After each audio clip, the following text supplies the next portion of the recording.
Hello, Ken. How are you this afternoon? Dan, I'm doing great. Thank you. And we can tell because by looking out your window, we see daylight. Yeah, but you know what the thing is? Most people listen to us and they don't watch us. Just so you know, we're also on YouTube. So if you're curious to see our smiling faces or see if it's daytime or nighttime, you can check us out on YouTube as well. But for those of you listening, it is afternoon, both here on the East Coast and over there in Never Never Land, where Ken lives. Where do you live again, Ken? I forget. We're in Phoenix, Daniel. Phoenix. Oh, yes. Is it getting hot in Phoenix yet? Oh, no, this is nothing. This is child's play. Child's play. Baby games, as I like to say, baby games. When we So talk in tonight, July, then we can talk heat. no, not tonight, this afternoon, we're talking about resilience. Ken, get us started. What's this all about? Yeah, I was reflecting on some of the challenging times that some of my clients have been going through with family members and the kind of a resilient culture that these companies have built and how it's helped to actually build the individual team members in such a way that they're able to better deal with things that are going on, just as the companies themselves are able to deal with difficult things. So one of the companies that I'm thinking about, one of their team members' dad was in end stage of cancer. And it was one of those situations where it was diagnosed just days ago. And he literally had to get there because they didn't know if he was going to make it through the night.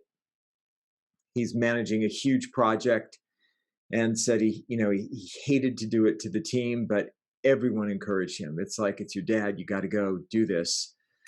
And we can handle this. We're going to make it through. And indeed he went, and he was able to be with his dad as he passed and be there for his mom. And one of the things that stood out was just his gratitude for the team back home handling things for him. I think the other piece that was just so awesome was that everyone was pulling for him, rooting for him, wanting to do whatever they could to support him, knowing that at some point in time they may need the same thing. And they had built a company based on this kind of a resilience, sort of preparing for when these times might happen. They were ready for it. They knew what to do. If somebody was gone, nobody was flying by the seat of their pants. And one of the ways they did that was that they memorialized things. They created an operations Bible, if you will. And by doing that, people who were part of the company could open up to chapter whatever and figure out what needed to be done and then be able to execute it. And so I think there's a couple pieces to this. There is that individual resilience that's inspired by the company's culture. And there was the practical preparation for times like this by creating the tools necessary to help team members support each other in these times of crisis. So, one of the big topics that I work with my athletes on is to be resilient. And this comes from a book called Anti-Fragile by Nassim Taleb. I've not read the book, so I can't comment directly on it, but I've heard in interviews with him, him talk about it, so I understand the term. And I really think it bodes well in everything that's going on in the world today. And it reminds me of the old nursery rhyme: sticks and stones may break my bones, but names will never hurt me. Right. And it's like, if you're fragile, that means you're easily impacted, right? Like you're easily impacted by nowadays just words or things that happen. Now, what you're talking about, Ken, are real significant events, right? Like things happening to people that are impacting their lives in a serious way. I feel like I'm all over the place, but in working with people, I always say the biggest impacts in your life are what we call SEE, significant emotional events. And so when I speak of anti-fragile or being resilient, I am not speaking of somebody said something to you and and you were offended by that. So I am speaking of when you have a significant emotional event or what you perceive to be in your line of work. So in athletes, you strike out and that would have helped your team win, and then in return your team lost, or something significant happens that affects your job. How do you overcome that? How do you work or move forward from that? Like, are you truly resilient, or do you let that like send you down or bring you downhill? So you talked briefly about it, but I'm in total agreement that the ability to be anti-fragile is not a reactionary thing. It's a strategic, proactive thing that you do in advance of something that could be a significant emotional event or something that could cause you to break down, right? Be fragile. And so I know we talked about this, I think, at least briefly on another one of our podcasts, but one of the ways that the tools that I give people, and this is a tool that all of you can utilize right off the bat, is I say create a worst case scenario file.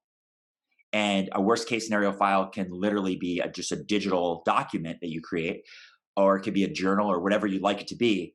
But it really is look at your own life where you are fragile, where you're prone to have a breakdown or something that could really like send you into a downward spiral, and plan ahead, because when you're in a good state of mind, you can be your own best teacher. You could be your own psychiatrist or your own coach to be able to say, if this was my best friend going through this, what advice would I give them? What would I tell them to do? And then write it down. Put this in your worst case scenario file. Put this in your document to say, step 1, I'm going to do this. Step 2, I'm going to do this. Step 3, I'm going to do this. And then file it away. Have it sitting there. So then when your brain, fear-based brain, pops up with this worried thought of like, I don't know what I would do. I don't know what I would do if that were to happen to me. You go, oh, I do know what I would do. And you know there's a knowledge that there's this file sitting there available to you, and it was given by the person you trust the most, hopefully yourself. You gave yourself your own advice and your own step-by-step process for what you do when you have a significant emotional event. So you, in return, can be resilient. You can overcome what just happened to you. You can be anti-fragile, and you have the ability to move forward successfully. It's a great conversation. This past week, I've noticed that in the coaching work with my clients, there's a particular theme that's coming up, and it's responsiveness versus reactivity. Did I respond or did I react? And I've been talking to people about responsive, or having a response is thoughtful and it's considered. Having a reaction is emotional and it's impulsive. And it immediately throws you into fear. And if you're in fear, it is not possible to make a rational decision or to engage your rational mind. You can't do it in that space, because in that space, you're thinking of flight or fight. That's all. It's defeat the enemy or get away from it. And it puts you in that space of there's an enemy, as opposed to there's a problem to be solved. And so along with the notion that you put forth, Dan, I'd really encourage people to think in those terms of reaction versus response.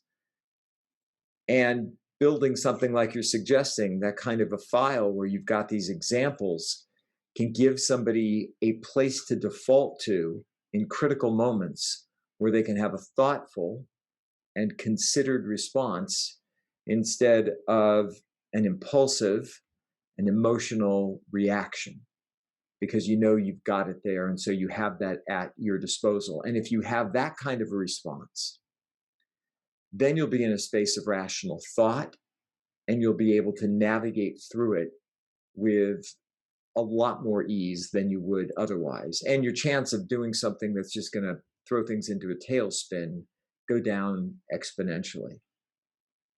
So you can do that individually. You can also do it as a company. You can develop strategies for what would happen if, One of my clients is a construction company, and they're always looking from a safety perspective at various scenarios and planning for them so that if a worst case scenario occurs, they know exactly what to do. I'm a private pilot. I got my pilot's license back when I was 18 years old. And one of the things that we trained for were those worst case scenarios. What happens if there's an engine out? What happens if there's a fire at altitude? What happens if suddenly you're fogged in and you can't see? All those different things. And there was a checklist for every single circumstance. And the great thing about that was that I didn't have to worry about it anymore. I knew it so well that I knew that if and when something like that occurred, I simply would default to this very thoughtful, very considered response and go through the checklist. And that was going to give me the best chance of surviving. And I think we can apply that same sort of mentality to our daily lives personally and our daily lives professionally as well. So both our spouses are teachers, and we all remember being in school. And what do we do? Fire drills. And if you're old enough, you probably did like bomb raid drills, right? But that was for this exact purpose we're talking about, right? We wanted to know beforehand what we do in case of a fire, what we do in case there was, planes flying and dropping bombs on us. We wanted to know that in advance because what's not available to you is the answer to the question when you need it most. Like, oh no, what do I do? There's no answer to that question when you need it most. So you need to prepare in advance. And this is why I spend so much time with everybody that I work with working on routines, because when something becomes routine, it enters that fourth stage of learning, which is unconscious competence, which means your autonomic nervous system, part of your subconscious mind, takes over and says, I got this. It's exactly what Ken described, which is the primal part of your brain that is fear based when you're in a stressful situation, a significant emotional event.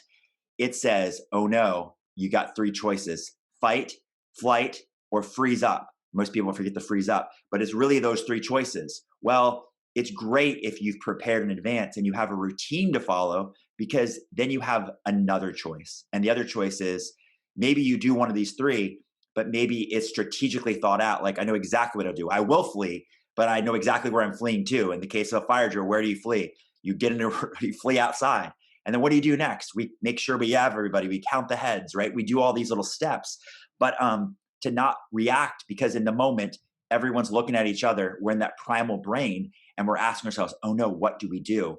And it takes a leader to step up. So for all of you, it's either you have, if you're in a company, you either have good leadership, right? That's preset exactly what you should do. Or maybe you step up and become the leader and say, guys, we need to prepare for this potential scenario. And we need to decide now what we should do while we're clear headed and in the best frame of mind. So part of one of the tools that I teach, and I'm sure I've mentioned this before, is something called a reset. And a reset is simply that ability to bring yourself back, I call it to neutral, level headed, where you're clear thinking. Because once you go below the line into that negative emotional state, you're amped up, even in a enhanced state, like in stress. In either one of those enhanced state high or depressed state kind of low, again, that primal mind takes over and you're not clear headed to be able to think. So to have a tool, and this is available, you can check it out, it's for free on my website. You could basically just get yourself right back to neutral. You can come down from a high, or you can come up from a low, and you can just reset, literally exactly how it sounds. Right now, the Masters tournament's going on right now. And just in one of the interviews yesterday, one of the golfers used that exact phrase, knowing like this tool is available to them, that they said, I was really struggling. So I had to take the time and reset. They need to get out of this downward spiral of thinking they were having, focusing on what just happened, and need to be level-headed and clear-headed to be able to approach what comes next with the best phrase. And that it's only available to you if you practice. That's why those fire drills are there. They're drills because, or else people are out of line and they don't know exactly where to go. But if you keep practicing it, it becomes routine. We know exactly what to do in case of a fire.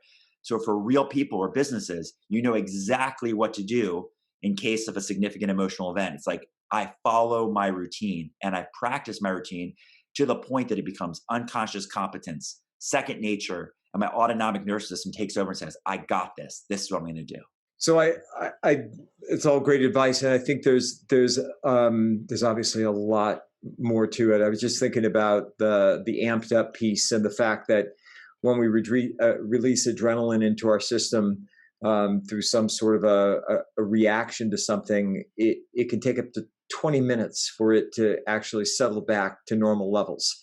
And that's a long time for you to be able to get back to something. And that's why oftentimes things just keep escalating in situations where people don't have a routine and don't know what to do. As the adrenaline pumps, the situation gets more and more intense, and you find yourself in that space of fear again and in a very reactive mode.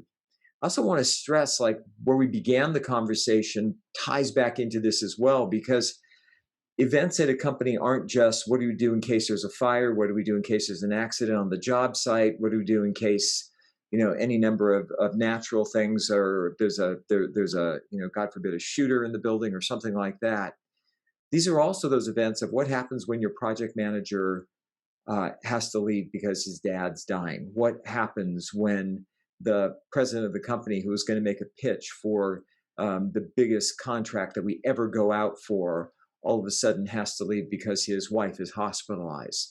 There's all sorts of those unplanned things as well. And that's the piece that I'd really encourage people to think about also. What do you do when a key person is suddenly absent? What do you do when there's a shift that you just weren't counting on?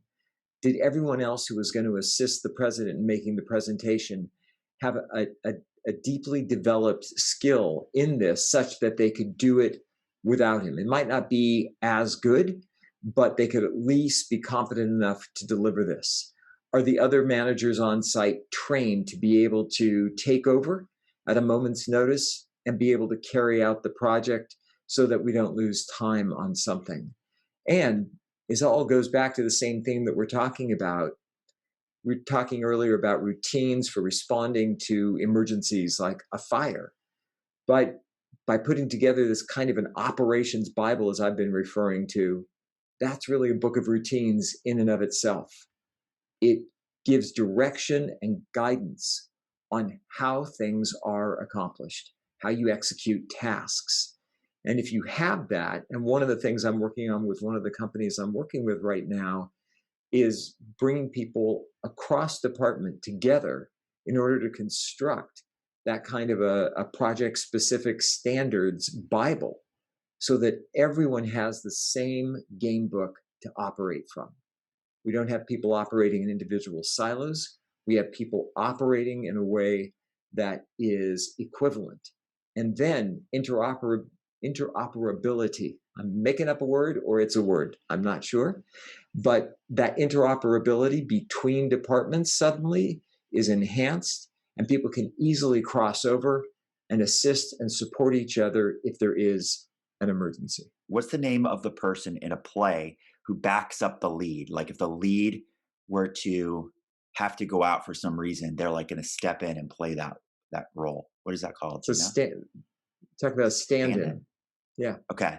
And they're rehearsing the lines alongside of them, or they know that if this person is out, they can step in. At any rate, that's what came to my mind as you were talking about that. And it reminded me of a really good book. And this all ties together, which is called The E-Myth. And it's just for entrepreneurial myth.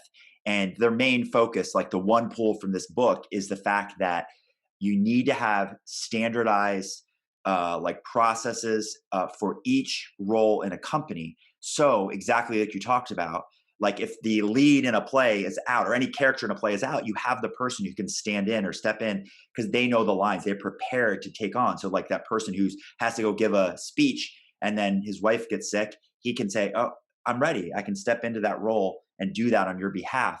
So I think this applies really well to companies that you really need to be prepared, not just to say, Ken's so great, we hope to have Ken forever. You need to prepare for the eventuality that Ken retires or that Ken, moves on to a different job or whatever happens. And we really need to take Ken's role and systematize it and make that book, as you call, what did you call it, right?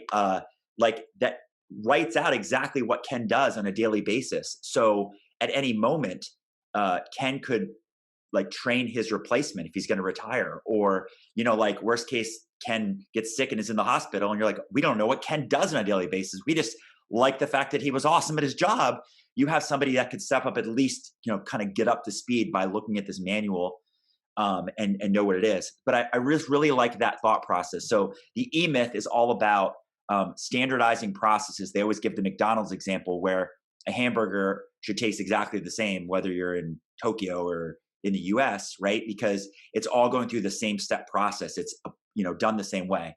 Maybe that's not the best example because they probably add some different toppings in Tokyo, but you get the point. It should be a systemized way that anybody could step into the role and follow the steps to create that hamburger the same way it should be created throughout. So it's a consistent way of doing things. So I really love this thought process of you're going to be anti-fragile, you're going to be resilient because you're never reactionary, because you have prepared in advance for worst case scenarios. You prepared for just eventualities that this example of Ken may retire one day and we need to know what he does, or somebody may have to have somebody stand in or step in their place, and you need to be ready for that. So the more strategic and proactive we can be, the more resilient we can be. And I think that's the key for all of you. Think of the freedom that that gives you too.